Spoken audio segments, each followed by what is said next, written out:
ke apa, recap semua, buat latihan banyak time tu. Kan? Ya, betul. Okay. So nanti plan tengoklah hari Isnin. Ikutlah Isnin malam ke, apa Selasa malam ke. You all tolong tengok dekat dalam grup tu. Masalahnya kalau grup tu tanya hari senyap je ya. Ya. tak Dekat dalam panik. grup. InsyaAllah aktif panik. InsyaAllah aktif. Okay ya. Alright, ambil attendance dulu. Adham? Ya, saya ada? madam. Ada ya. Ada saya. Muhammad Effendi? Saya madam. Okey, Muhammad Fikri? Ya, madam. Ada. Natasha? Nazrul ada. Saya ada. Okey. Fahmi pergi hospital ya? Siti Rohaya? Saya madam. Okey. Hairil? Ada madam. Ada. Mardiana? Muhammad Khaizani? Saya madam. Okey. Muhammad Syahrul? Ada madam. Okey. Muhammad Hafiz? Ada madam. Muhammad Iqbal? Nasrul? Ada madam. Nur Suhana? Saya madam. Nur Rahima? Saya madam. Okey, Radin? Rahman? Saya madam. Razila? Saya madam. Okey. Aznida? Saya madam. Alright. Okay, now. So hari ni plan kita is actually to look at a new area that is continuing daripada kita punya previous last week kan. Last week kita finish off with witnesses kan last week? Betul madam. Okay, last week kita buat witnesses. So hari ni kita tengok on corroboration ya. Kita tengok on corroboration. Sekejap I buka lecture. I buka browse my computer kot.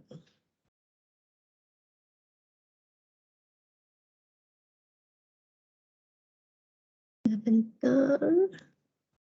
Sekejap not this one. Hold on ya, let me check. I boleh buka tak lalu komputer ni. Sebab kalau tak perlu saya tak nak dulu buka I punya iPad ni. iPad ni lecture dia punya bateri dia tinggal sikit sangat. Okay.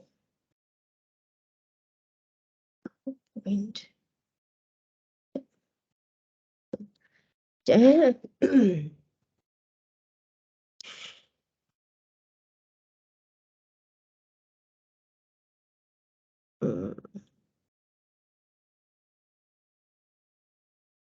Okey.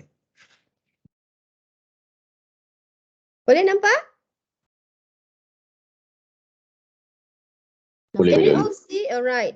Okay. That will be the lecture note on corroboration kan? Okay. So saya harap you all nampak. Okay. So that will be, okay, this will be what we are going to look at today. Iaitu kita akan melihat topic on corroboration. So, topic on corroboration. This is the reason why kita tengok topic on corroboration is actually to understand apa itu corroboration. So, what is corroboration? Then witnesses, those whose evidence require corroboration.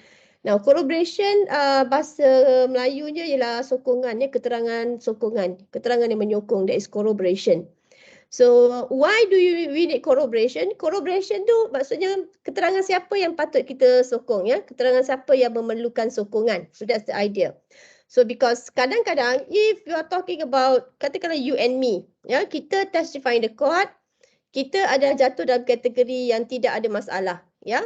Sebab kita bukan child witness, kita bukan victim of sexual offences, kita bukan accomplice to a crime. So kita adalah orang-orang yang tidak bermasalah. Jadi keterangan kita once relevant, admissible, ada credibility, court akan terima. Court may give attach a lot of weight to kita punya evidence. Evidence that require corroboration adalah evidence yang di mana saksi-saksinya tidak berapa kuat. Maknanya saksinya ada masalah perhaps dari segi credibility. Contohnya you have child, kanak-kanak, right? A child, law kita presume that a child tend to fantasize. Maknanya law menganggap budak-budak ni dia suka berfantasi. Contohnya lah, kalau you, masing-masing ada anak kan?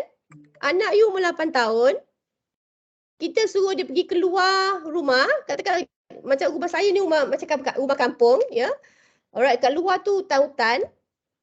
Sebab saya cakap dengan anak saya pergi kat luar sana ambil barang umi dekat tepi jalan. Lampu jalan tak ada. Now, apa agaknya? Anak you akan mula berfantasi. Dia kata tak naklah umi ada hantu katakan. Okey? Jadi maksudnya benda yang tak ada mungkin pada pandangan dia ada. That is the law basically presume atau assume that a child tend to fantasize. That's why kanak-kanak ni keterangan dia tak kukuh, right? Also victim of sexual offences. So kita akan tengok ya dalam UO punya PowerPoint kat sini antara saksi-saksi yang memerlukan sokongan corroboration adalah saksi kanak-kanak, victim of sexual offences, accomplice. So ini adalah isu-isu yang perlukan sokongan. Maknanya untuk menguatkan keterangan dia. Now, jadi untuk kita reflect kepada itu, kita akan perlu tengok apa itu corroboration ya. What is corroboration? Okey. Contohnya, sekejap. Let me see if this one is ready untuk masuk.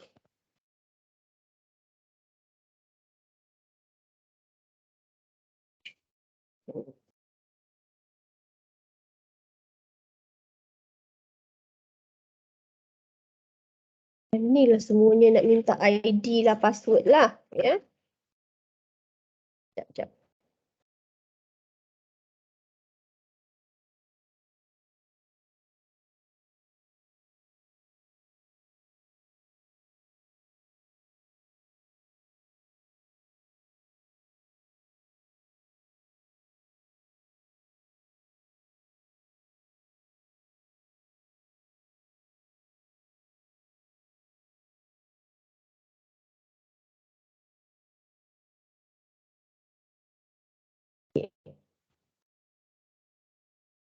Right.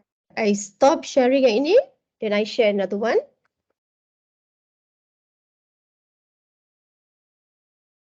So I share.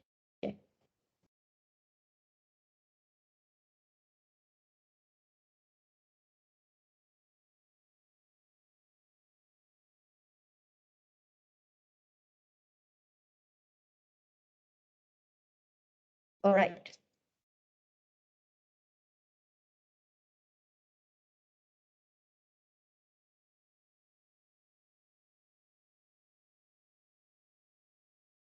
Okay, so kita tadi cakap pasal saksi yang perlukan keterangan sokongan ya. What is corroboration? Now, if you look at the law on corroboration, so kita ada tadi I cakap kat you, okay, kita ada katakanlah situation, you have dalam kes sidik beludan, you have A, accused person, I explainkan you kes sidik beludan. Right, accused person yang dia suka dengan budak tu, yang dia duduk dekat budak tu dengan mak dia duduk dekat tanah belonging to the accused person. Yang dia rape this girl dekat pondok tu. Have I explained to you the case? Sidik beludan. Ada, madam. Okay. So if you recall the case of Sidik beludan, right? Sidik beludan has been raping the victim, right? Dia dah rape victim.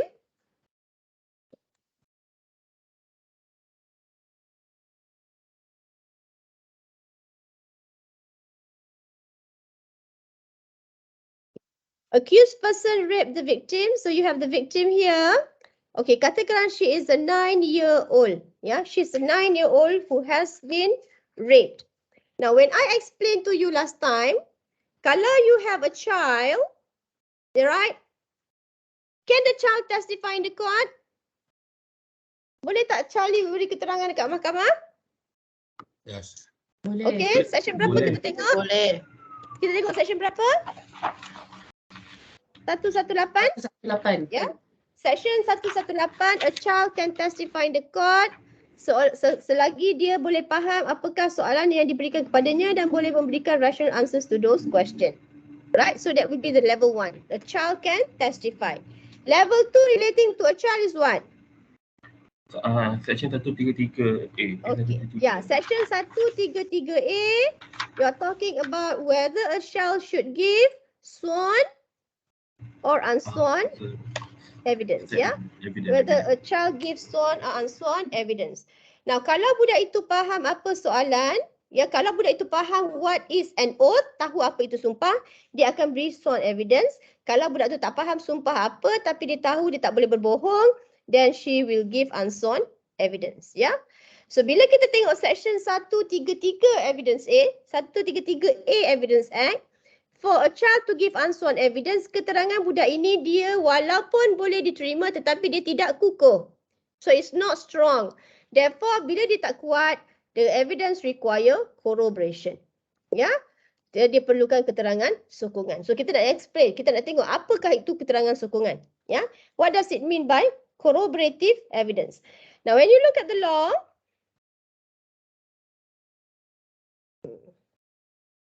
semuanya tak bersedia, ya. Sekejap. 26. Okay, let's see witnesses and no, not this one. Okay. Now, if you look at this one, okay.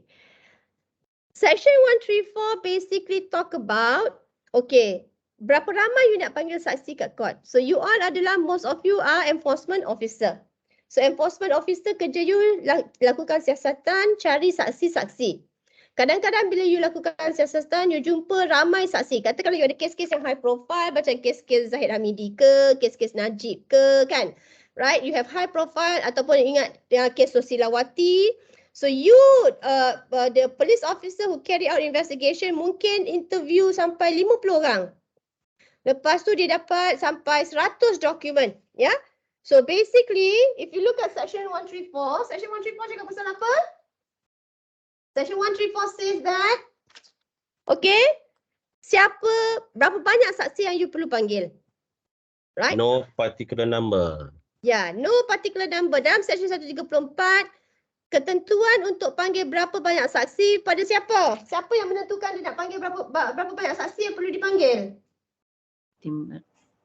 Siapa menentukan? TPR. Prosecution dengan defense. Ya, betul. Right? Sebenarnya menentukan berapa banyak saksi perlu dipanggil is actually on the prosecution and on the defense. Cuma sekiranya, ya, dan maknanya prosecution ada hak untuk panggil dan ada hak untuk tak panggil. So prosecutor akan tengok cukup ke tak kes tu. Kalau kes tu cukup, prosecutor takkan panggil lebih. Okay?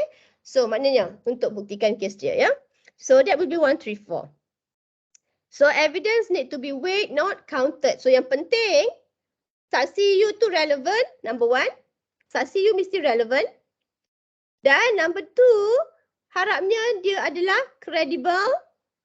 Therefore, dia akan ada value yang tinggi. Evidence value yang tinggi.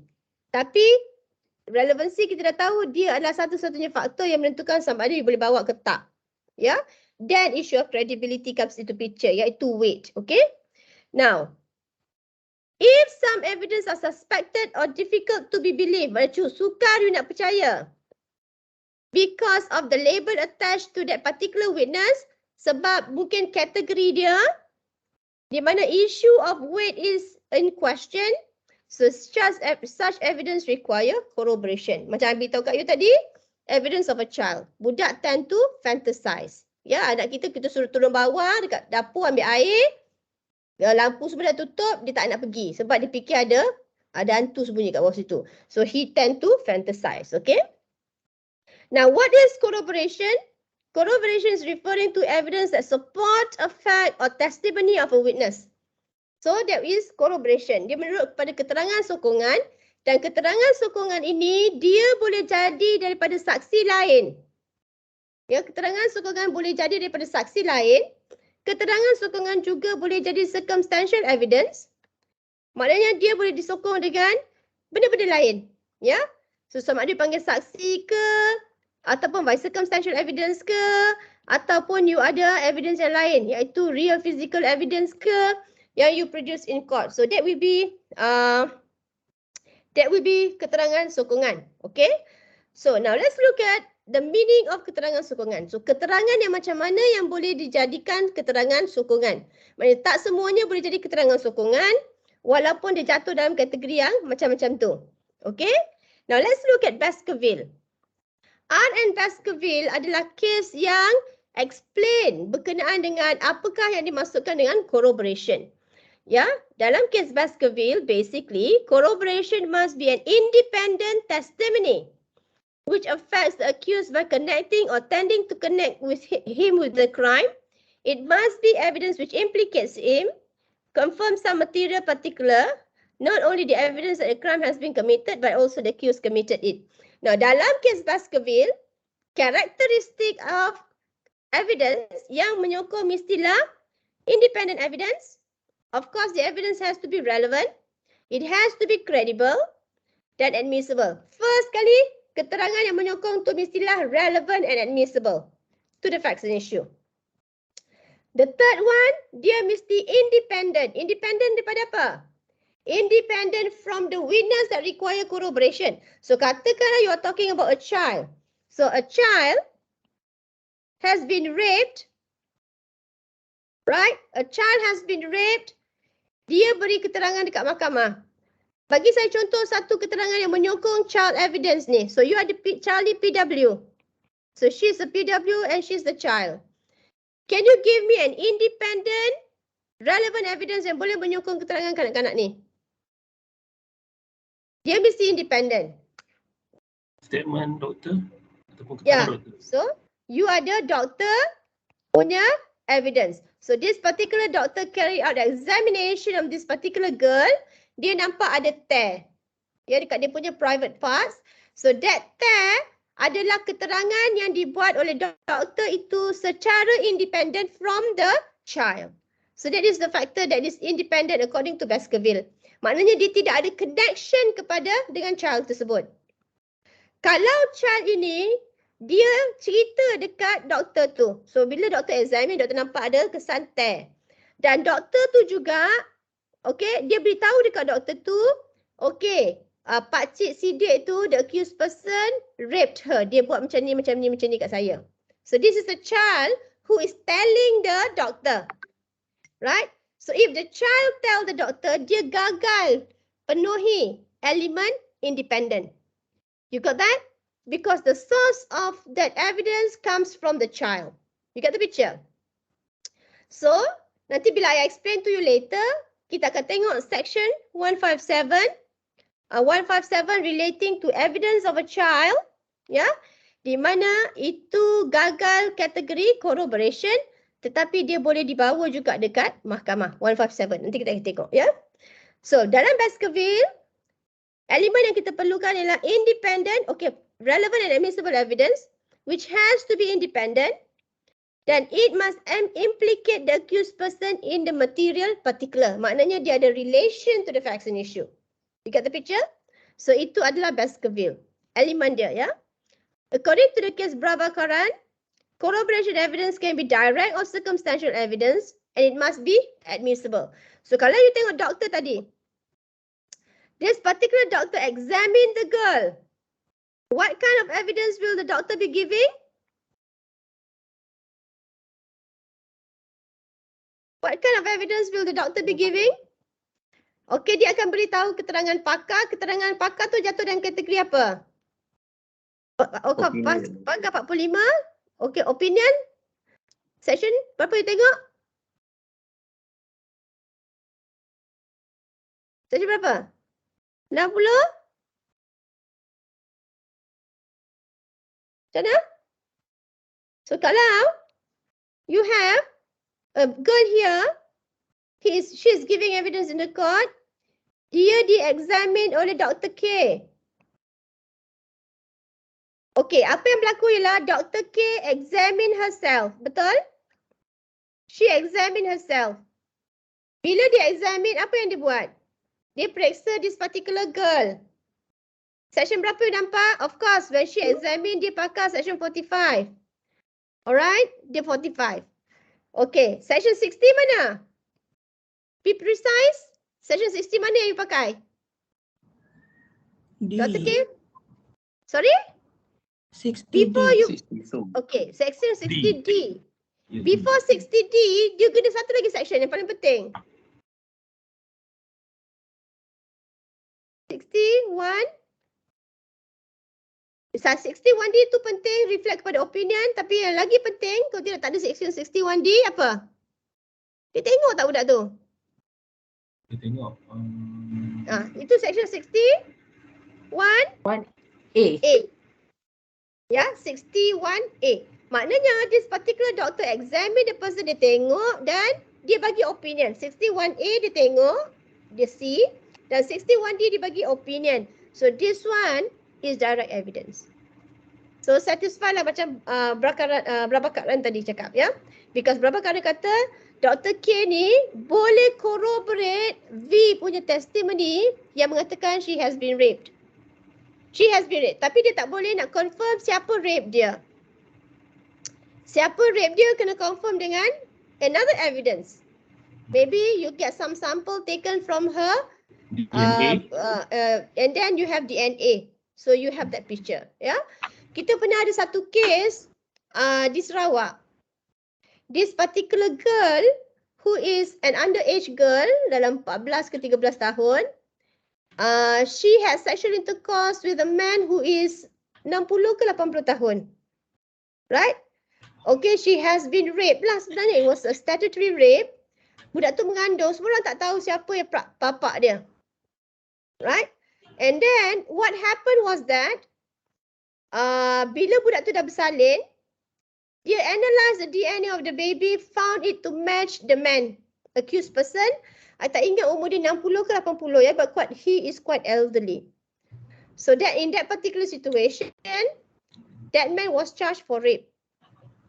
Tetapi isunya ialah whether it was an actual rape. Memanglah sebab element, if you want to prove rape, you have to prove penetration. Penetration kan, right? So dalam kes budak tu dengan lelaki umur 60 tahun ke ataupun 80 tahun tu di Sarawak, dah keluar baby dah ya, dah ada baby. So maknanya DNA of the baby was proven to be, accused person was proven to be the father of the baby. So isunya ialah nak buktikan rape still a problem. Ada anak doesn't mean that there's raped. Sebab element of penetration tu cannot be proven. Sebab some of the argument is that okay, the man did not penetrate using dia punya penis, tapi dia penetrate pakai finger, lepas tu macam-macam lah. Ada elemen-elemen yang macam tu. Ya, dia kata dia tak penetrate using the organ to penetrate. So dia pakai benda yang bukan rape, jadi tapi it so happen semen dia ada dekat situ, so it fertilized. So maknanya elemen tu susah nak dibuktikan.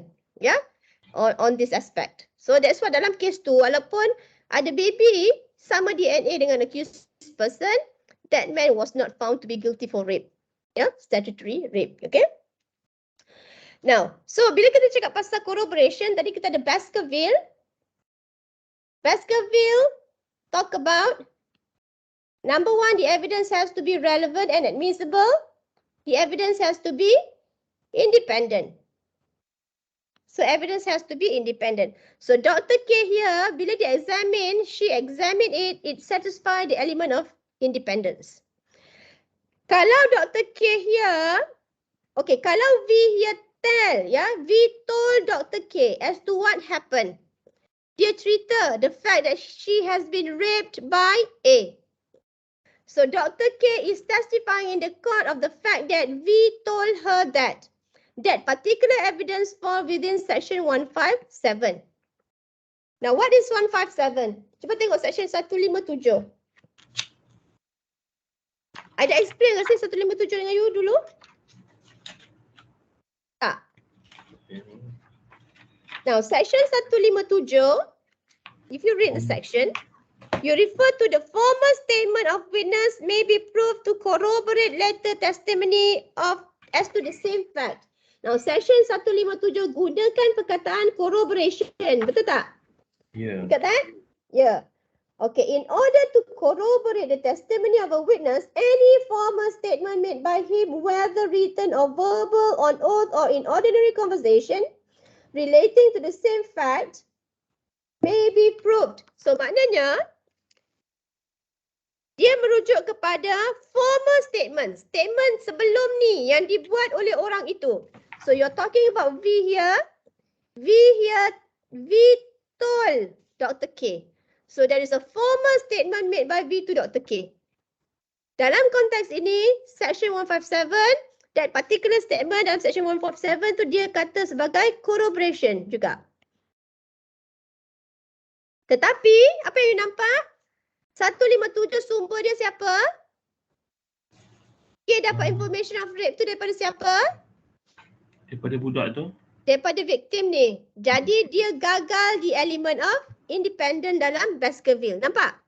So section 157, formal statement of the victim to a witness boleh dibawa dalam section 157 walaupun section 157 maksudkan dia sebagai corroboration, you kena give effect to Baskerville, and kita ada case law yang mengatakan bahawa 157 kalaupun dia corroboration dalam, sebab section tu mention corroboration, it is a very weak corroboration. Very weak corroborative evidence. Dia tidak sekuat Baskerville sebab dia gagal di element of independent. You get that? So katakanlah V ni dia kena rape, lepas tu dia cerita dekat kawan dia, dia cerita dekat cikgu dia, C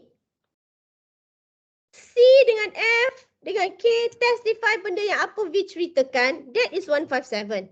Maknanya dia mengulangi, C mengulangi apa yang V cakap, F mengulangi apa yang V cakap, Dr. K mengulangi apa yang V cakap. Dia gagal independent tetapi dia adalah 157 statement. Bila dia adalah 157 statement, that particular section kata is a corroborative evidence, tapi case law kata is a weak corroboration. Kalau you pakai Baskerville, it is not corroboration. Yeah, it's not corroboration. Tapi case law dekat Malaysia accept it as a weak corroborative evidence. Tapi dia tidak kuat. Okay? Yang penting ialah apa yang F nampak, apa yang C nampak. Now, kenapa dia jadi weak corroborative evidence? Sebab it reflect apa? Consistency. Cerita dia sama je daripada awal sampai akhir. Reflect kepada consistency. Maknanya cerita dia tak berbolak-balik, tak berubah. So that's why it can be corroborative evidence. You get the picture? Nampak? Okay. So if you look at the case of if you look at corroboration here, so kita dekat Baskerville, elemen corroboration dalam Baskerville tu dah dikonfirm dalam Malaysian case of Atan bin Abdul Ghani. So Atan bin Abdul Ghani pun confirm common law punya position dalam Baskerville, iaitu dia mestilah relevant, admissible, independent, and tu semua tu ada kat sini. So ini adalah ulangan kepada Baskerville. Maknanya bila you cakap pasal corroborative evidence, dia mesti corroboration yang corroborative yang independent. Okay? So 157, kalau you tengok dekat sini 157, nanti kalau you refer kepada lecture note tu saya ada mention juga 157. Dekat bawah-bawah sini ke mana Asia? Corroboration section 157. Section 157 tadi I explain to you adalah statement of a complainant to a witness. Dia gagal Baskerville punya independent criteria. Tapi this particular case kata very weak corroborative evidence. Ya, boleh relevant tetapi weight yang you attach kena reduce. You got that? So that will be the impact of weak corroborative evidence. Okay? Alright. Up until now, any issue? Ada apa? Masalah? Tak ada masalah. Okay? Masalah kot Now let's move on. Apakah dia jenis-jenis corroboration? So the types of corroboration, there are two types of corroboration. Ada dua jenis. Satu corroboration as a matter of law. Satu lagi corroboration as a matter of practice and prudence. You rasa yang mana satu yang paling penting? Yang mana satu mewajibkan adanya corroboration?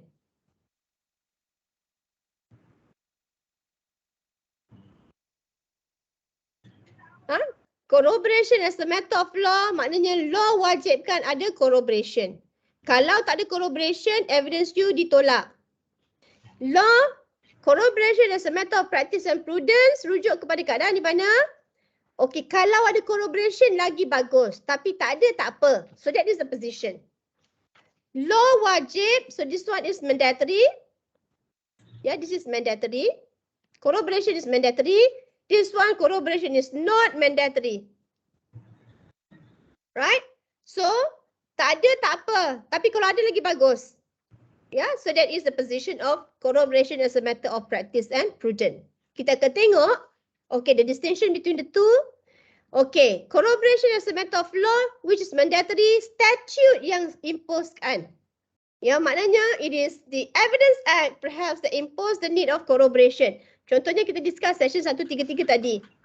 Kan, section 133 basically says that kalau child tu beri keterangan tanpa sumpah, no oath, Perlu tetapi the corroboration. child understand she must not lie, then dia wajib, dia akan beri keterangan tanpa sumpah, dan keterangan dia wajib, ya, mandatory to be corroborated. So kalau tak ada corroboration, keterangan dia tidak akan boleh diterima. Ya, keterangan dia boleh ditolak. Maksud tak ada corroboration, dia bagi kosong, bukan boleh tolak. Keterangan dia akan dapat kosong weight. Dia dah relevan.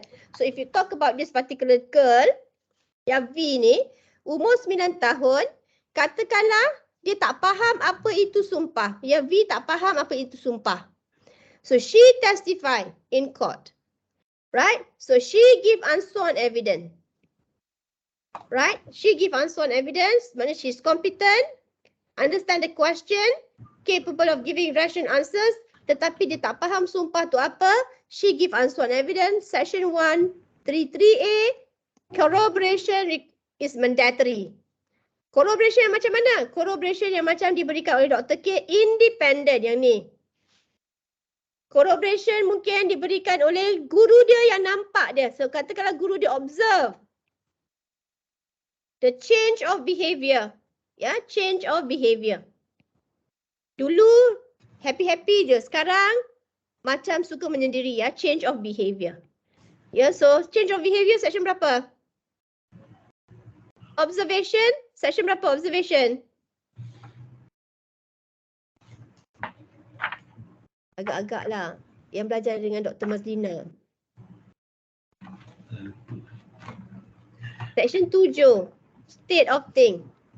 Ya, observation, section 7, state of thing. So you observe change of behavior. Dulu dia happy-happy je, jovial girl. Sekarang lepas incident of rape tu, you nampak dia selalu menyendiri. Lepas tu you nampak she is always in pain. Katakanlah selalu sakit, kesakitan. So that is your observation. Section 7. Cikgu tu gunakan dia punya 61A. Dia observe. You get that? So it's a direct evidence, independent evidence daripada cikgu tu. You get the picture? So katakanlah kawan dia ni F, who is 10 year old, 10 tahun, yang actually mengendap accused person rape the girl. So dia mengendap dekat celah-celah pondok tu yang ada lompang-lompang. So this particular girl saw. Nampak section 7. Dia nampak incident of rape tu. She saw the actor's use of rape. However, dia macam juga V, dia macam V, iaitu dia bagi unsworn evidence. Kalau an unsworn evidence, can unsworn evidence be supported by another unsworn evidence? Tak boleh. Tak boleh.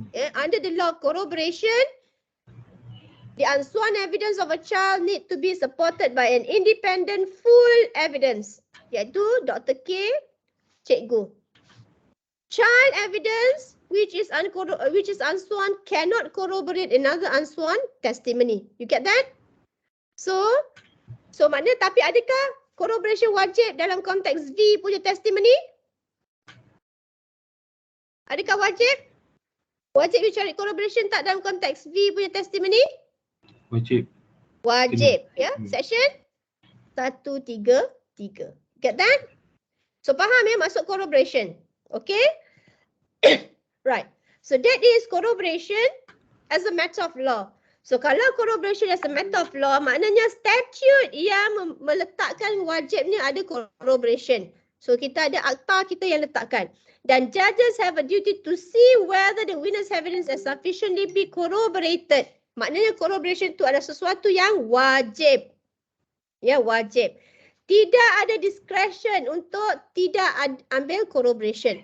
Maknanya kalau judge consider the evidence of the girl, so if the judge consider the evidence of the girl here, yeah, judge is considering V punya testimony, kalau tidak ada corroboration, judge tak boleh convict accused person.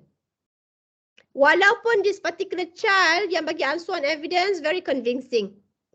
Dia bagi ansuan evidence, ya nampak macam jujur apa semua, macam dia nak percaya. Alright, judge nak percaya, boleh percaya. Tapi judge tak boleh sampai nak convict accused person.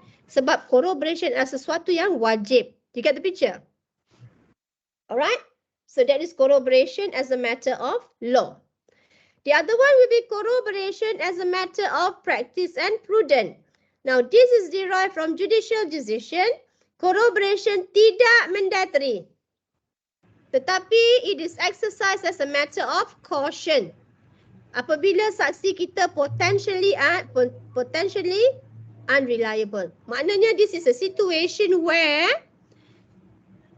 dia tak perlu, law tak wajibkan dia corroboration. Law tak wajibkan dia ada corroboration, tetapi memandangkan saksi kita adalah saksi yang mungkin tidak begitu reliable, mungkin tak boleh nak percaya 100%, maka kita rasa bagus kalau ada corroboration. Right? So judge yang rasa bagus. So dalam konteks ini judge yang nak.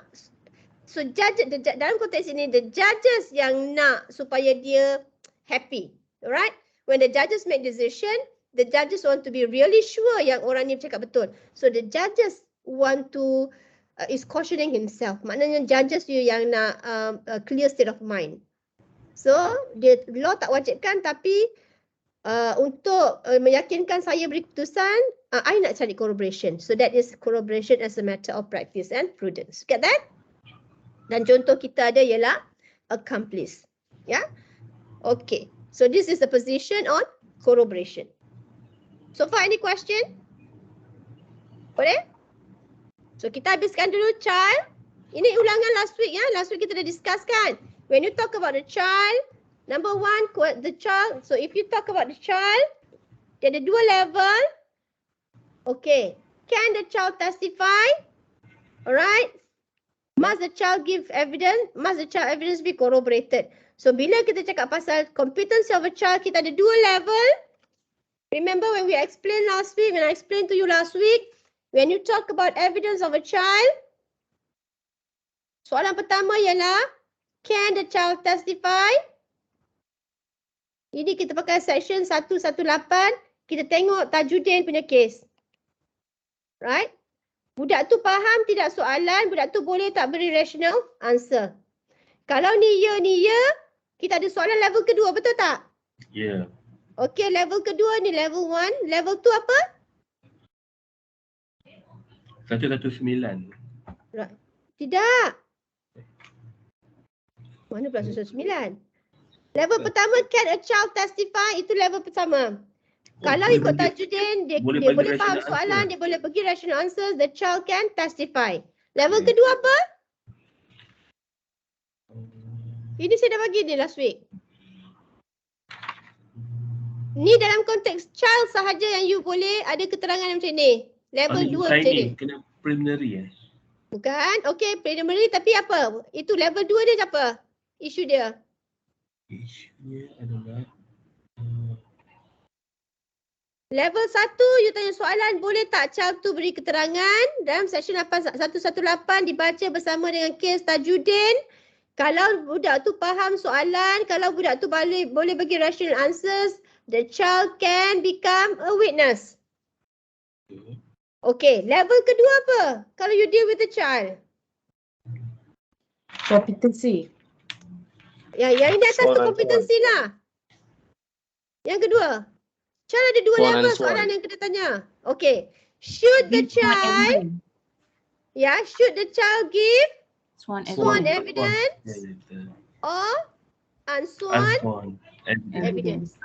Right? Level kedua kalau child. Kalau orang lain tidak. Kalau orang lain yang pertama saja. Kalau you ada orang tua umur 90 tahun nak testify, you tanya. Soalan 1, L1 saja. You get that? Yeah. Orang tua ni dia faham ke tak soalan? Dia boleh tak bagi rational answers? Preliminary examination tak wajib sebab dia angkat sumpah, you nampak dia punya jawapan rational, okey dah, competent. Tapi kalau budak umur kecil, a child of tender years, you ada dua level. Soalan pertama tanya boleh tak budak ni jadi saksi? Alright, you analyse 118 dan tajudin. Kalau budak tu faham soalan, can give rational answers, dia boleh beri keterangan. Tetapi you ada level kedua punya soalan, budak ni kalau dia nak beri keterangan, dia nak beri keterangan sumpah ke tak bersumpah. Yang ini you consider section? 133 apa? Ya, 133A plus case sidik Peludan. You get that? Yang ke atas 118 dengan tajudin. Get that? Ya, ini kalau child sahaja. Ya, child sahaja. Okey? Kalau orang tua sakit apa benda suka semua umur 70-80 tahun, level 1 sahaja soalan dia. Alright, dan now wajib tak preliminary examination? Okay, based on the facts of the case, kalau child biasanya kita buat preliminary examination lebih selamat. Sebab you nak determine competency of the child. Okay? Tapi, it depends on the facts of the case because dalam case Farid Afil, tak semestinya you buat preliminary examination kalau budak tu angkat sumpah dan jawapan soalan dia rational, dan maknanya dia faham soalan, dia tahu apa itu semua. So, you tak perlu nak determine dan buat preliminary examination. Okay? So, that is the position of a child. Okay? So, ini I dah explain. So, bila kita cakap unsworn evidence, requirement ialah child to require corroboration. Corroborative. Ya? Corroboration case-nya Baskerville. Right? It has to be relevant and admissible, independent and implicate the accused person in material particular. Okay? Kalau child tu beri keterangan 157, section 157 gagal faktor independence. 157, walaupun dia adalah corroborative evidence, dia fail independent part. That's why you have several cases you say that to say that section 157 is still be relevant, tetapi it amounts to weak corroborative evidence. You get that? Boleh. Dan apabila you cakap pasal evidence of a child who is giving unsworn evidence, dia tidak boleh di-corroborate by another child yang bagi unsworn evidence. Maknanya evidence yang lemah tak boleh disokong oleh satu lagi yang lemah. Evidence yang lemah perlu disokong oleh satu evidence yang sangat kuat. You get that? Sebab tu, evidence of a child tidak boleh disokong oleh satu lagi unsworn evidence tu evidence yang lemah dan juga tidak boleh disokong oleh satu keterangan di bawah 157, juga satu yang lemah. You get the picture? Maknanya corroborative evidence must be strong. You get that? Strong and independent according to Baskerville. Baskerville. Get the picture? Okey, ada soalan? Okey, kalau tak ada soalan, kita break kat sini. Nanti, maksudnya yang ini kita dah explain I dah explain yang ini semua I dah explain. So, yang ini pun I dah explain. Alright? Okay. Ini impact kepada sworn evidence. Unsworn evidence maknanya corroboration not mandatory, corroboration mandatory. You ada Baskerville juga kat situ. Okay, ini summary of dealing with a child witness. Inilah yang tadi saya beritahu kat you. You ada level 1. You ada level 2. You ada level 3.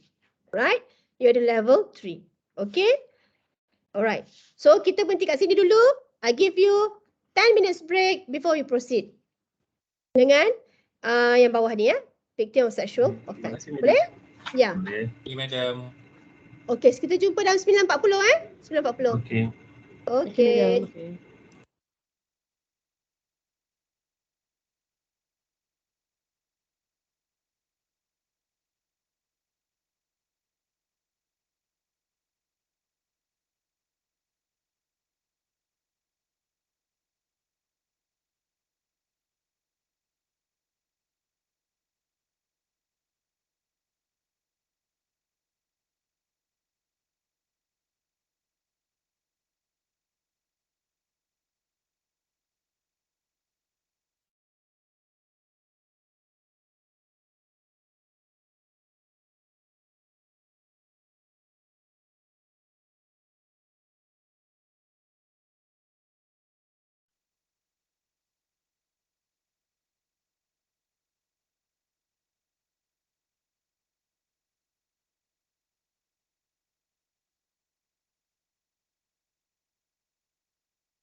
Alright? Can we, semua dah ada balik? Ada. Ada, Madam. Alright, mari kita sambung ya. Now, so just now I told you of the fact that ada dua jenis corroboration, iaitu corroboration yang wajib as a matter of law, right?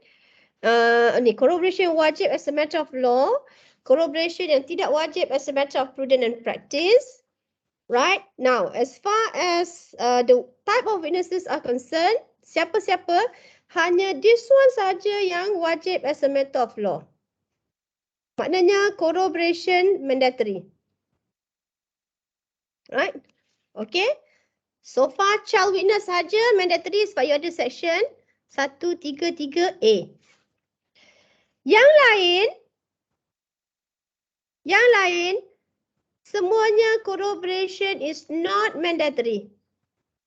Kalau dia tak mandatory, meaning that corroboration is only judge's creation. Ya, judge's discretion. Bila judge's discretion, maknanya corroboration will be as a matter of prudence and practice. Maknanya untuk tujuan adalah lebih baik kalau kita ada corroboration, tapi tidak wajib as a matter of law. Maknanya tidak ada akta yang mewajibkan perlu corroboration. Alright, so take that ya. So satu saja, kalau maksud wajib mandatory satu saja. Now, tadi kita dah discuss pasal child, so let's look at other witnesses yang evidence dia tak cukup kuat, tetapi corroboration pun perlukan corroboration. Okay, this one will be, the second one will be victims of sexual offences. So kalau you ada victim tu adalah child, maknanya you require corroboration wajib. Tapi kalau itu adalah victim of sexual offences, tetapi dia adalah of age, maknanya umur dia 18 and above. The victim is 18 and above umur dia. Maknanya dia boleh competent, dia bukan a child. So dia jatuh dalam satu kategori saja, iaitu victim of sexual offences. Tadi dalam kes siapa namanya, Sidik bin Ludan, budak tu adalah victim of sexual offences dan budak tu jugalah adalah child. So maknanya dua faktor yang melemahkan evidence dia. You get the picture? Now, bila cakap pasal victim of sexual offences, corroboration is required as a matter of prudence and practice. Now, bila kita ada, corroboration is required as a matter of prudence and practice, di mana corroboration warning must be administered. Now, what is corroboration warning? Kenapa tiba-tiba keluar perkataan corroboration warning? Tadi kita tak ada corroboration, tadi kita ada perkataan corroboration sahaja. Bila kita ada mandatory, kita ada perkataan corroboration saja. Tetapi bila kita ada corroboration as a matter of prudence and practice, kita ada satu lagi konsep, iaitu konsep of corroboration warning. Okay, corroboration warning. Now, what is corroboration? What is corroboration warning?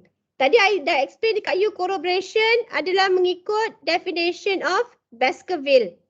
Ya, corroboration kita ada Baskerville punya definition, iaitu independent, relevant admissible evidence which is independent and implicate accused person with a material particular. Maknanya dia adalah keterangan yang menyokong. Corroboration, keterangan yang menyokong boleh jadi dalam bentuk witness punya testimony, dokumen ataupun real physical evidence. Boleh jadi direct evidence, circumstantial evidence. Ini yang corroboration. Maknanya keterangan yang sokongan tu boleh jadi dalam bentuk orang lain menyokong kita, ataupun dokumen menyokong kita, ataupun real physical evidence menyokong kita. Betul tak? Betul tak? Maknanya keterangan kita disokong oleh salah satu daripada 3 bentuk keterangan yang lain. Okay? Now, bila kita cakap pasal corroboration, not wajib, not mandatory as a matter of law. So, kita ada 2 benda kat situ, iaitu satu corroborationnya, the actual corroboration. You contrast that with corroboration warning.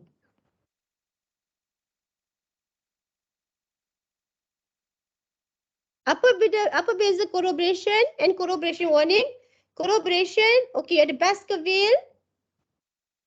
Maknanya, you bawa lah keterangan lain. Ya, you bawa lah saksi lain, PW, you bawa lah dokumen, you bawa lah real physical evidence. Untuk menyokong keterangan you. Corroboration warning ialah you mungkin tidak bawa. Tidak ada keterangan menyokong. Maknanya tidak ada saksi lain dipanggil, tidak ada dokumen yang menyokong, tidak ada real physical evidence. Tidak ada. Maknanya dia mungkin tidak. Corroboration warning bukan dalam bentuk itu. Corroboration warning adalah apabila the judge, so dimaksudkan yang corroboration warning ialah when the judge warn himself. Ya, when the judge warn himself, maknanya judge ni dia beri amaran kepada dirinya sendiri. The judge is warning himself of the danger of relying on the witness testimony which is not corroborated. Itu yang dimaksudkan dengan corroboration warning. Iaitu the judge warn himself. You all pernah tak warn yourself?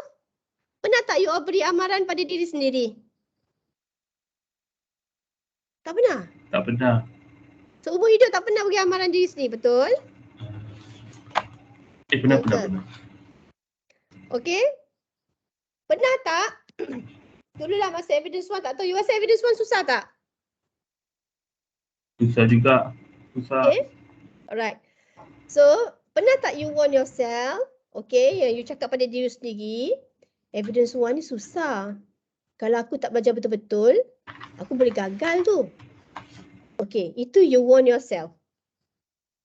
Okay, maksudnya you dah warning yourself. So, you are asking yourself to be cautious. Evidence 1 ni terkenal dengan satu subjek yang memang ramai suka ambil lebih daripada sekali. Ya. Jadi aku nak ambil sekali je tapi, ya. So I'm warning myself. Aku kena study evidence law. So you warn yourself. So it's a caution you give to yourself. Maknanya you beri amaran pada diri sendiri. Pernah buat tak? Pernah. Pernah ya? Pernah buat. Saya rasa pernah. Tak ada. Setakat ni saya belum pernah jumpa orang yang tak pernah buat. Kalau dia tak pernah buat tu, dia tak faham konsep corroboration warning. Dia tak faham konsep you warn yourself. Maknanya ada tak bentuk warning yang you beri amaran pada diri sendiri? Some people dia beri amaran, dia nak mengingatkan diri sendiri. Dia corroboration warning tu, I ingatkan diri I sendiri. Right? Saya mengingatkan tuan-puan dan diri saya sendiri. Saya ingatkan diri saya sendiri. Ya? Kita dengar orang beri ceramah macam tu kan. So cara kita ingatkan diri kita sendiri, some of us, untuk make sure kita tak lupa benda tu, okay, evidence law susah, you letak notis besar-besar dekat dalam bilik, evidence law paper test, study kuat-kuat. Okay, you buat satu notis. Yang you nampak, buka pintu je nampak, Okay, pernah itu warn, you warn yourself. Ataupun kalau korang kerja, benda ni sangat penting, letak benda tu dekat depan, PC tu, ada notice tu buat apa? Yang tag tu you letak kat situ. Okay, ni penting. Ya? You are warning yourself. Akan kepentingannya, cara warning you ialah you letak notice. Cara warning yang lain mungkin you letak dekat dalam diary. Ya, setiap hari you letak dalam diary tu, setiap hari ada first entry you lah, study evidence. Esok you buka diary, study evidence. Buka diary, study evidence. You are warning yourself. Kadang-kadang kita warn je, kita tak buat. Ya, aku tahu evidence tu susah tapi biar je lah. Ya, ikutlah rezeki dapat apa, yelah, okay. So itu warning kita. So maknanya bila kita cakap pasal corroboration warning, kita beri amaran pada diri kita sendiri. But under the law tidak ada format. Tidak ada format yang rasmi as to how the warning should be. There's no format. Tetapi kita tahu bahawa dia ada warning dalam kalau judge. So if the judge is giving a warning, you know that he's giving a warning bila you baca dia punya judgement. Bila dia baca dia punya judgement, judge kata, okay, I'm dealing with a very fragile witness. Sexual victim of sexual offences. So I'm warning myself, I have to treat her evidence with caution. So itu dah warning. Dekat dalam judgement tu you nampak. Dia tidak ada format. Warning tu kena ada kata apa, tak ada. Right? So this is corroboration warning. You warn yourself.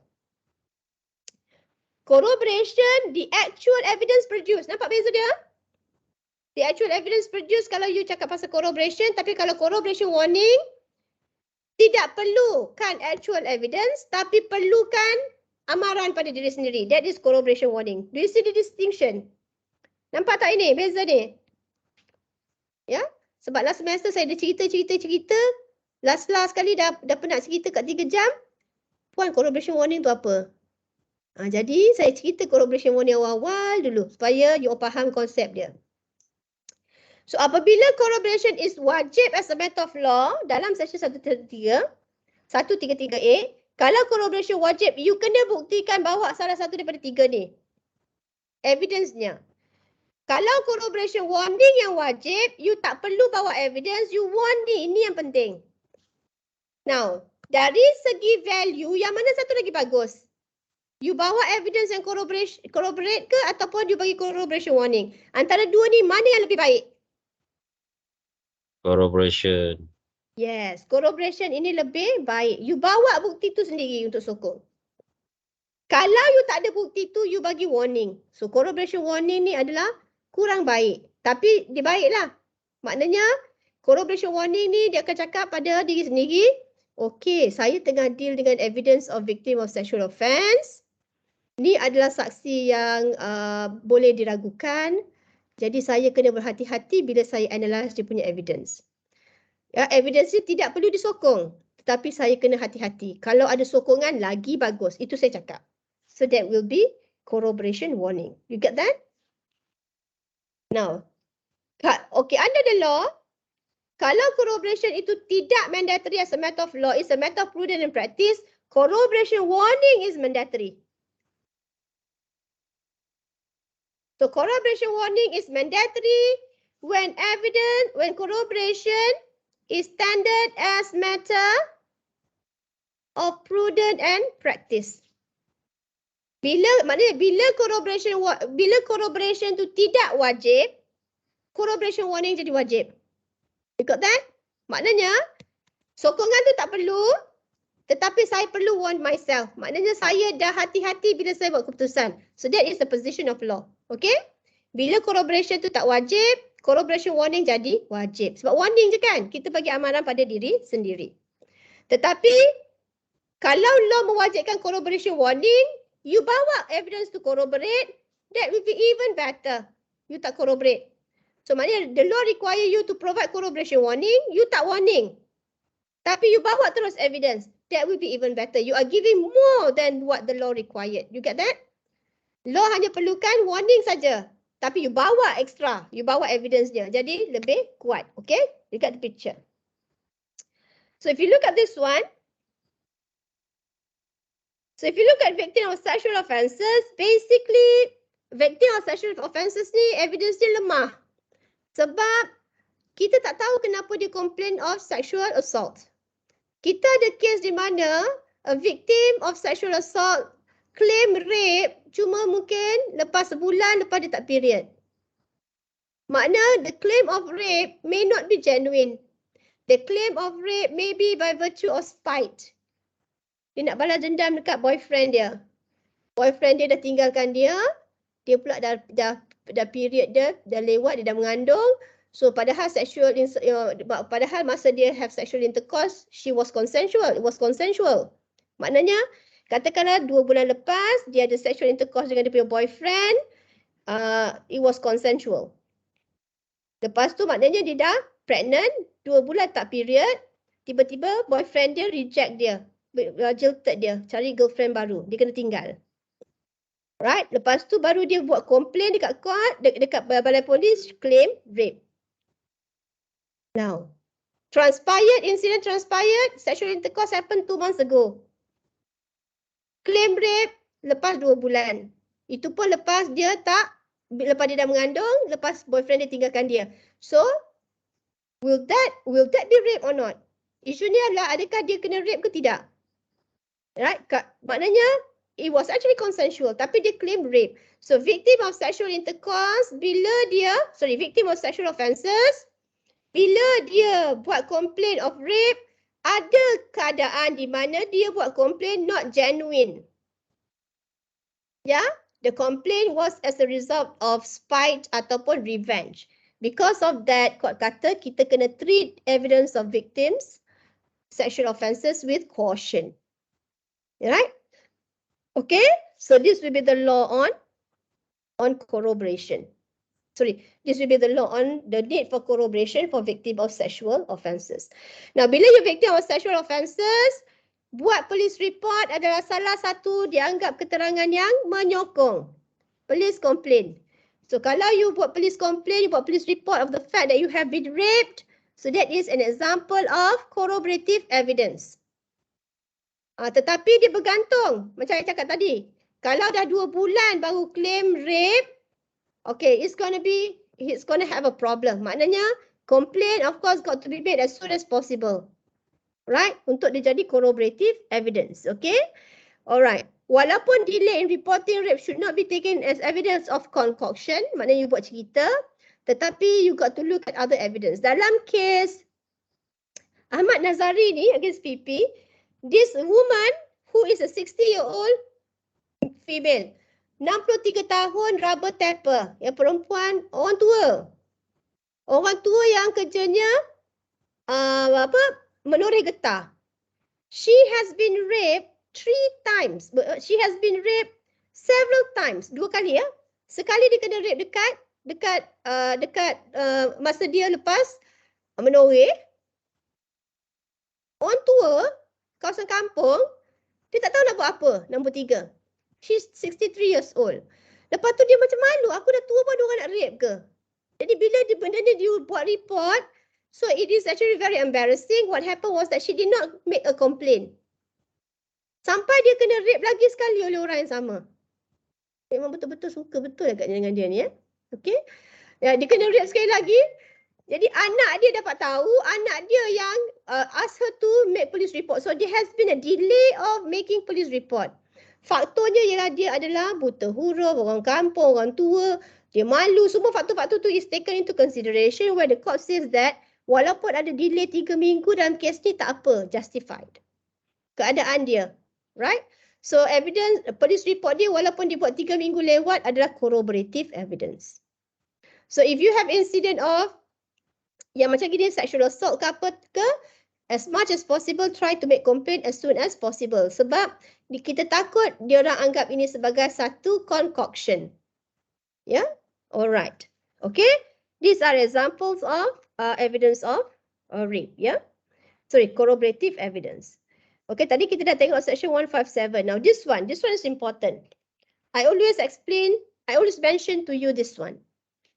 Now, when you talk about an accomplice has an issue of competence, has an issue of reliability. Ya, saya selalu bagi cerita, saya selalu bagilah Rosmah. Rosmah adalah accused person. Dia punya agent dia ialah Rizal. Ni dalam kes yang sekarang ongoing, iaitu kes Solar, kan? Kes Solar. Betul tak? Dalam kes Solar, Rosmah terima bribery daripada kontraktor dalam Solar tu, betul tak? Dia kata kalau you bagi saya bribe, katakanlah 5 juta, right? Kalau you bagi saya duit 5 juta, saya akan pastikan you dapat Solar kontrak tu yang berharga 5 bilion. Katakanlah, that is the contract. So you nak dapat projek 5 bilion, you bagi saya 5 juta. Rosmah was introduced to the contractor. This is the contractor through Rizal. The negotiation happens through Rizal, kan? Dalam kes ni, you all tahu kan? Right, negotiation happens through Rizal. Kalau you all recall this particular case, asal-asalnya Rosmah dan Rizal were charged together, betul tak? Betul. They were charged together as co-accused. Tapi aim of the prosecution bukan nakkan Rizal tu, dia nakkan Rosmah tu. Ya, dia nak tangkap Jos. Rizal ni dia anggap ikan bilis je. Walaupun Rizal dapat mungkin 500,000 commission sebagai orang tengah, kan? Pak Rosman kata, okay, I nak 5 juta, you punya you deal dengan dia. Maknanya dia tahulah memang Rizal ni akan dapat commission, okay? So, tapi bagi prosecution, Rosma is the jaws, jegungnya. So dia nak jegung, dia tak nak ikan bilis Rizal ni, tapi dia perlukan Rizal ni untuk beri keterangan against Rosma. So Rizal here is giving evidence for the prosecution. Dia adalah accused person. He committed the crime. He is also a bad person. Kalau you tengok trial Rosma dengan Rizal tu, masa Rizal be cross-examine, sangatlah kita geram dengan Rizal punya testimoni ni. Memang dia mengaku terang-terang aku orang jahat. Aku ambil duit. Aku ambil berapa? I dapat, memang I mengaku I dapat commission. I mengaku I yang dealkan antara Rosma dengan C. Dia mengaku. Maknanya, tapi dia adalah prosecution witness. Walau dia pun dia mengaku commit the crime, dia dah counting dengan prosecution yang dia tidak akan beri keterangan dekat, dia tidak akan di-charge. You get that? So this is an issue of accomplice. So I hope by now you are able to distinguish between accomplice and co-accused. So bila you cakap pasal issue of accomplice, you must be able to distinguish accomplice from co-accused. Boleh? Boleh? Ada beza? Boleh, Apa boleh. bezanya? Apa bezanya? Co-accused di-charge sekali, accomplice tak di-charge. Betul. So kalau you ada co-accused, they are charged together with the accused person. So Rosma charged together dengan Rizal awal-awal tu mereka adalah co-accused. Tetapi Rizal dikeluarkan, charge against Rizal was dropped, Rizal become an accomplice. So accomplice is a person who commit the crime together with the accused person but not charged together with the accused person tetapi give evidence for the prosecution witness. That is accomplice. You have the case of R.N. Davis. R.N. Davis maknanya accomplice pun orang jahat juga. He committed the crime. He either abet, assist commission of the crime. You get that? So co-accused, charged together. Now, for evidence of an accomplice, so sekarang ni you ada, okay tadi I bagi contoh Rizal, Rosma. Right, Rizal is the prosecution witness. He involved in the commission of the crime, tapi he give evidence against accused person. Dia backstab kawan dia. Right? Bila dia backstab kawan dia, remember, is Rizal evidence relevant? You have to consider, is Rizal evidence relevant? Relevant. Relevant? Under what provision? Rizal beri keterangan direct 61A, BC, betul tak?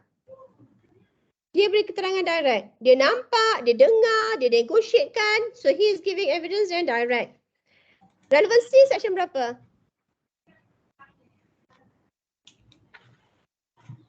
Come on, relevancy Rizal? Rizal beri keterangan relevancy under what section?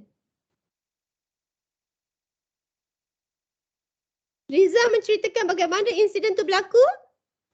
Bagaimana dia Section bermula dengan? Ya, section 6. Same transaction. Rizal tell the court how it begins. Okay, mula-mula I negotiatekan. Lepas tu buat macam ni, lepas tu buat macam ni, lepas tu buat macam ni, lepas tu dapat duit. Okay, so Rizal is telling the court the incident tu daripada awal sampai akhir. Betul tak? The beginning and the end. So it falls under same transaction Amrita Lal. Ada? Belajar tak? Ya, ada. Amrita Lal Hazra. Ya. So Rizal punya testimony relevant. So ingatkan Baskerville kata evidence tu kalau nak corroborate mesti relevant. Okay. So however, Rizal ni adalah a backstabber. Dia backstab kawan dia Rosma. Dan dia dapat benefit pun sebenarnya dia dapat commission beratus ribu. Now, what did the law say about backstabber? Accomplice. You kena tengok section berapa? You look at section 114 illustration B. Yang ni dah belajarkan last sem. 114 illustration B. Apa 114 illustration B? You have the court may presume existence of certain fact. The court may presume the existence of any fact which it thinks likely to have happened. Regard being had to the common cause of natural events, human conduct, public and private business in their relation to the facts of a particular case. Maknanya court boleh presume. Ya, court boleh membuat anggapan. 114B, that an accomplice is unworthy of credit unless it's corroborated in material particular. Anyone can explain me 114B? Ada dua bahagian 114B. What is the first part of 114B kata? Unworthy of credit. Okay, unworthy of credit, what does it mean?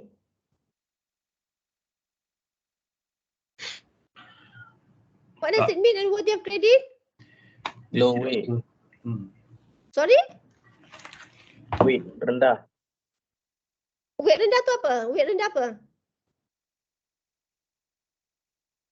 Testimony dia ada low weight. Unworthy of credit ni maksudnya, I pernah tahu ada my undergraduate student, unworthy of credit, dia tahu kredit tu top up je. Ya, unworthy of credit, dia tak ada duit nak top up agaknya duit. Jangan rasa gitu ya, unworthy of credit tak ada kena-mengena dengan duit. Kredit kan, perkataan kredit tu, diingatkan duit. Tak ada nilai. Ya. Ya, unworthy of credit tu tak ada nilai. Ya, unworthy of credit tu maknanya tidak boleh dipercayai. Dalam konteks ini, an accomplice is unworthy of credit tidak boleh dipercayai. Kenyataannya tiada makna, tak ada nilai. So that is ya, unworthy of credit. Ya, not credible. Ya, unworthy of credit maknanya not to be trusted. Right? That is the meaning of unworthy of credit. Tak ada nilai, tak boleh dipercayai. Ya. The second part of 114B.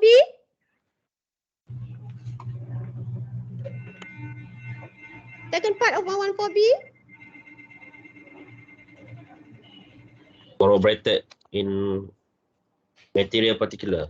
Ya, unless his evidence is corroborated in material particular. Maknanya, an accomplice tak boleh dipercayai, evidence dia tak ada value kecuali if it is corroborated. Maknanya kecuali jika evidence-nya ialah supported. Ini Baskerville. Ya, Baskerville. Supported by Baskerville punya definition. You get that? So, maknanya kalau you relate kepada Rosmah dengan Rizal, keterangan Rizal dekat court, is Rizal competent? Competent. Ya, Rizal competent, section 118 satisfy. Dia dah dewasa. Boleh bagi rational answers bila ditanya soalan dia. So, Rizal is competent. However, dan dia memberi keterangan dan evidence dia relevant. However, Rizal being an accomplice tidak boleh dipercayai, unworthy of credit. So, Rizal punya testimony require corroboration. That will be 114B. Maknanya 114B memerlukan Rizal punya testimony untuk keterangannya dipercayai, keterangannya perlu disokong. You got the picture? That is 114B. Faham?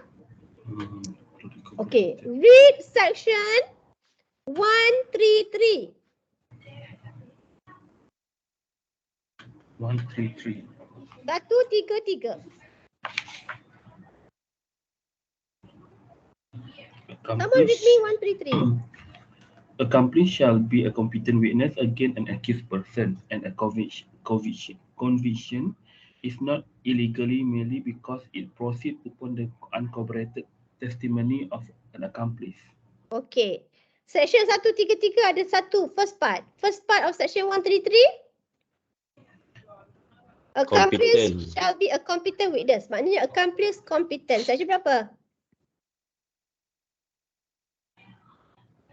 Section apa cakap? Competency 118. As far as 118 is concerned, he is competent. Maknanya 118 plus Tajudin. Maknanya he is able to understand the question and able to give rational answers to them. So, accomplice is competent. The second part is a conviction is not illegal merely because it proceeds upon the uncorroborated testimony of an accomplice. Maknanya, boleh tak you convict? Can you convict? Look at the second part of section 133. No. Can you convict? No. Macam betul. Yes. Boleh. Conviction is not illegal. Maknanya, legal lah. Not illegal maknanya legal lah, betul tak? Mm-mm. Tak? Not dengan IL tu dia dah negative jadi positive. A conviction is not illegal, meaning that court can convict. The court can convict. Okay, a conviction is not illegal merely because it proceeds upon the uncorroborated testimony of an accomplice. Maknanya conviction tu tidaklah tak sah kalau dia tidak dicorroborate. Maknanya kalau kita buat ayat tu secara positif, the court can convict even though without corroboration. Setuju? Even though without corroboration. Do you all agree? Section 133 second part kata a conviction is not illegal, maknanya conviction tu tak salah jika dia tidak, keterangan accomplice tu tidak disokong. So I jadikan dia positif, the court can convict walaupun tanpa corroboration. That will be 133. You got that? So that's why under section 133, corroboration is not mandatory for accomplice testimony. You tengok 133 dengan 114B ada percanggahan ke tak?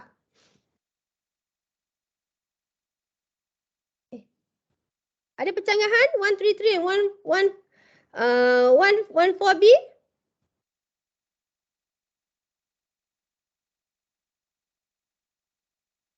Yang ini kata not worthy of credit, tak boleh percaya kecuali disokong. 114B, betul? 114B kata jangan percaya dengan saksi accomplice kecuali keterangannya disokong. Disokong, ya. 133 kata accomplice boleh jadi saksi dan boleh pun you convict dia tanpa keterangan sokongan. That is 133. Ada konflik tak? Ada konflik. So ada konflik antara 133 and 114B. Satu kata perlu corroboration, satu kata tak perlu corroboration. So how do you reconcile this thing? Right? So, nampak ya ada konflik So how did the court do to resolve this conflict? Okay? Now, if you look at this one, okay? If you look at this one, maknanya dalam kes accomplice, assessment of credibility, right? Okay, dalam kes accomplice, apa yang berlaku ialah walaupun corroboration tu tidak wajib, corroboration is required as a matter of prudent and practice. Kan dia tak wajib kan? Jadi as a matter of prudent and practice. Sebab section 1, walaupun section 114B kata require corroboration, section 133 kata tak require corroboration. So the combination of these two sections says that you can use convict evidence even though without corroboration. You tengok kes ni. Sarjit Singh Sarjit Singh and Anwar Ibrahim reflect bahawa you can rely on accomplice evidence even though without corroboration, tetapi you must give corroboration warning. So dalam accomplice punya testimony, corroboration is required as a matter of prudent and practice. By looking at section 114 and section 133 together, tetapi corroboration warning is mandatory. So failure to provide corroboration warning is fatal and evidence of the accomplice will be rejected. Maknanya you tak boleh nak convict kalau tidak ada corroboration warning. So what happened in this case ialah, so you ada Rizal dan Rosma. The law says that, the law in Baskerville says that, indeed,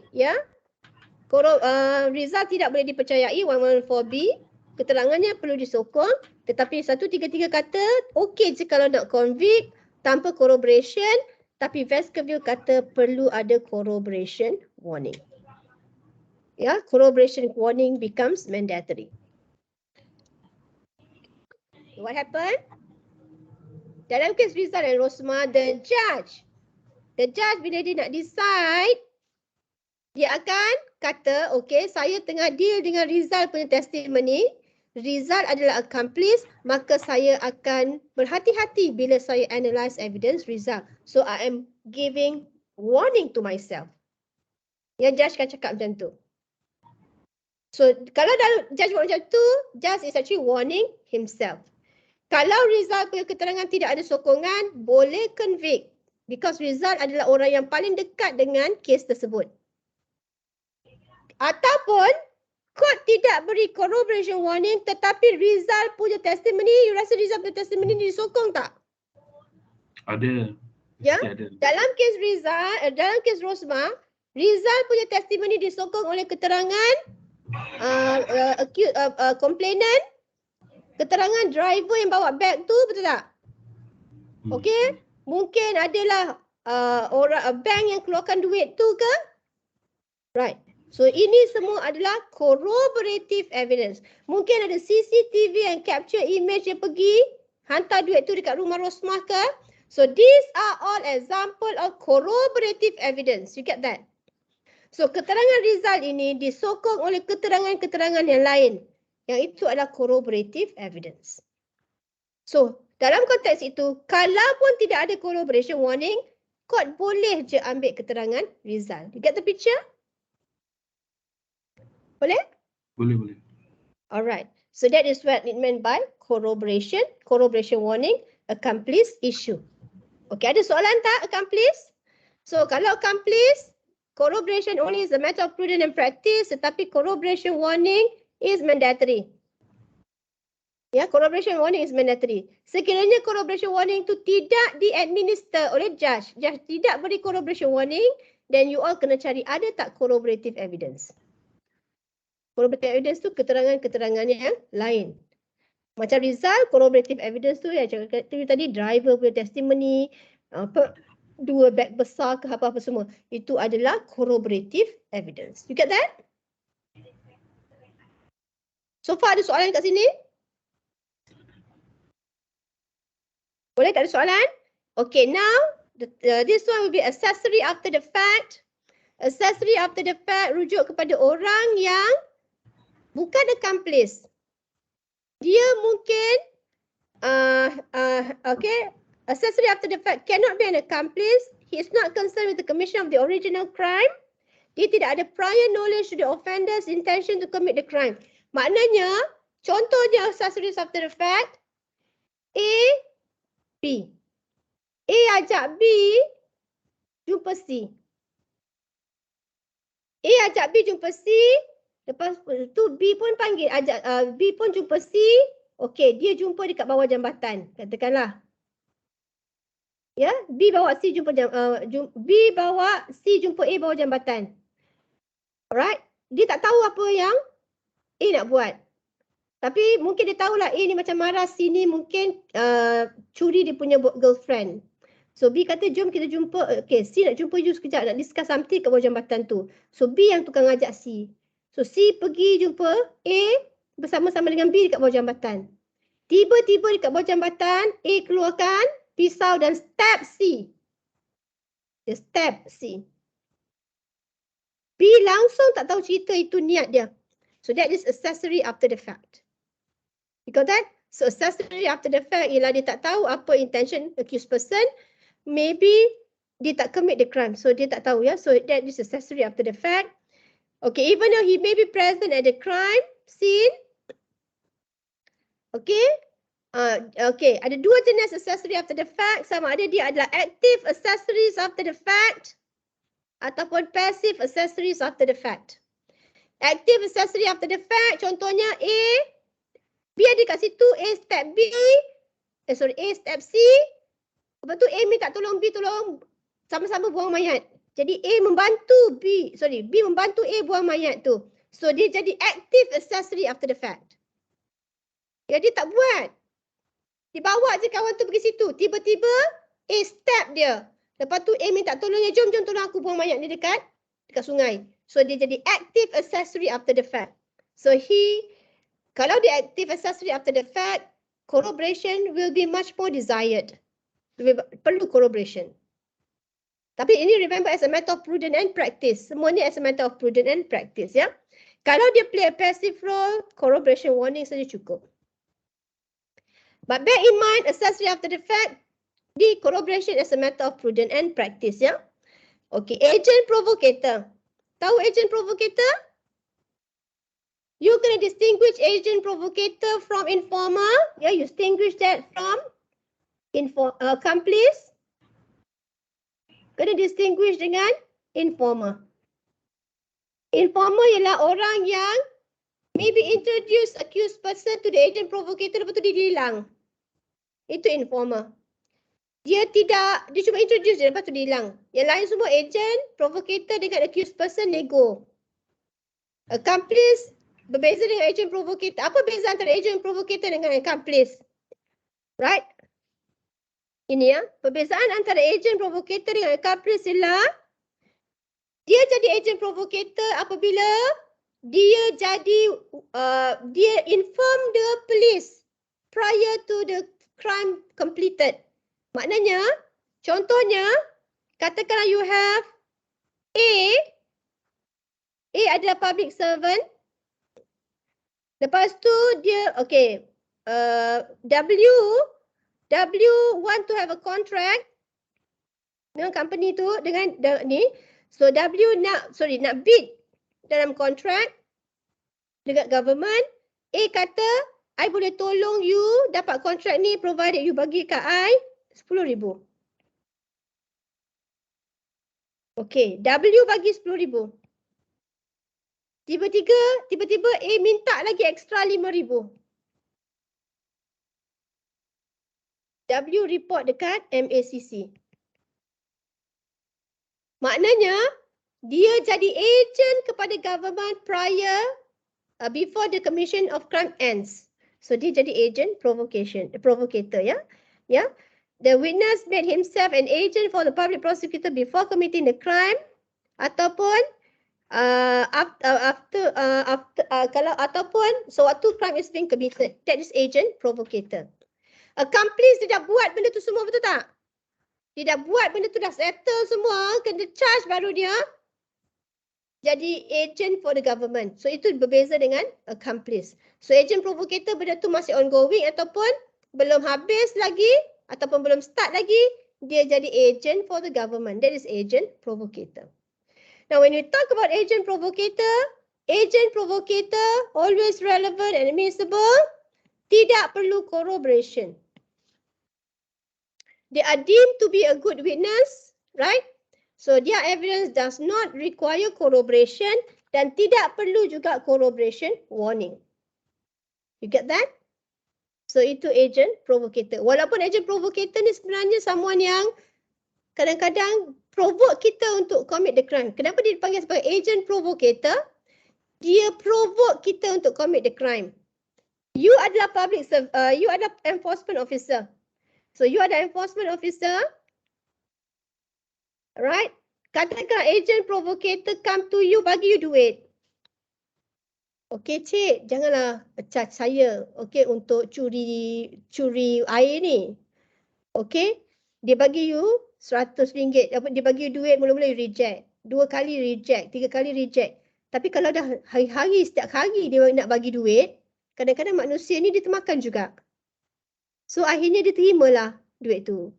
So maknanya the accused person sebenarnya tak nak commit the crime. He committed the crime because you provoke dia commit the crime. That is why he becomes an agent provocator. You get that? Dan bila bribery ni you dah ambil sekali, susahlah Bila dah ambil sekali then dia akan ambil banyak kali lah. Sebenarnya dalam kes-kes you have macam magistrate, ya. Magistrate been charged for bribery. Katakanlah a magistrate been charged for bribery, dia ambil 5,000. Sebenarnya bukan 5,000 kan dia commit bribery. Ini mungkin dah kes-kes berulang-ulang, maka dia terpaksa gunakan agent provocator. Sebab kadang-kadang kes yang berulang, sebab dia cakap pasal corruption ataupun bribery, I scratch your back, you scratch my back. You lepaskan saya, I bagi you 5,000. Orang lain tak tahu. Right? I dapat benefit, you dapat benefit. So because the situation is I scratch your back, you scratch my back. So issue of nak dapat tangkap accused person dalam bribery punya case ataupun corruption punya case is very difficult. Sebab tu dia pakai agent provocator. Dia provoke you untuk commit. Kalau you memang orang yang terima bribery, it's fine. Terpaksa lah you kena, mana provocation tu, tak ada provoke, memang you habitually take the bribe. Tapi kalau you adalah an agent who is honest agent atau kalau you adalah officer yang honest, orang tu bagi you sekali tak nak, 2 kali tak nak. Kalau orang tu bagi kat you 10 kali, at the end of the day mungkin you akan terambil juga. So that is agent provocator. So agent provocator ni sometimes can be dangerous. Yeah, it is biased. Yeah, that is agent provocator. Get that? Tapi the law says that no need corroboration warning. Boleh? So this will be the summary. Right, whether you need corroboration or not. Okay, ini hostile witness, the co-accused one boleh. So the point here I'm making here is that kalau you kena faham apa itu corroboration, as far as the law is concerned, ini sahaja yang wajib, yang lain semua as a matter of prudence and practice, corroboration warning sahaja yang wajib. Get that? Will that be okay? Alright, ada soalan? Okay, tak ada soalan. So kalau tak ada soalan, maknanya I dah habis topik on witnesses and competency, witnesses and corroboration. So, Madam nak tanya, ya. nota ni ada dekat mana? Nota ni saya dah share dekat dalam Microsoft Teams, tapi awak tak dapat ke? Nanti saya share balik dekat dalam I share balik dalam Telegram. Okay, Okay, Madam. saya share balik dalam Telegram ya. Okay, that will be it. So nanti minggu depan, okay, maknanya next I nak buat soalan dengan you all. So mungkin minggu depan kita akan jumpa, kita buat latihan, kita buat soalan. Lepas tu next topik kita adalah topik documentary evidence. Kita ada 2 je topik. Tinggal documentary evidence dan burden of proof. 2 sahaja topik. Get that? So documentary evidence is quite complicated juga. Agak besar juga topiknya. Burden of proof tu simple. Okay. So next week kita akan cuba buat latihan soalan. Alright? Okay, that's all for today. Nanti sekejap I download you all punya attendance. One moment.